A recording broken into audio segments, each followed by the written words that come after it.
PBBM stands with its own people. Back-up ni PBBM po yung ginagawa nila Jay Tarriela. I think look into kung di Manila Times po yan, baka sa Manila Bulletin lumabas yan, yung article na yan.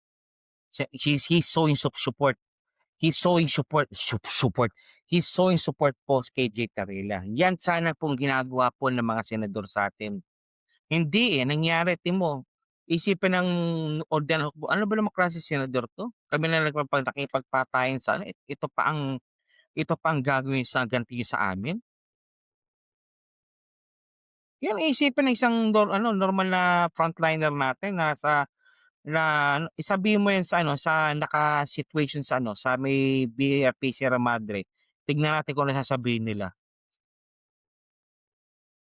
Baka mapamura yun, pansamantala CNN hindi dapat maging partisan sila, eh. Baka magalit yun. Yan ang mga yan ang nakakalungkot.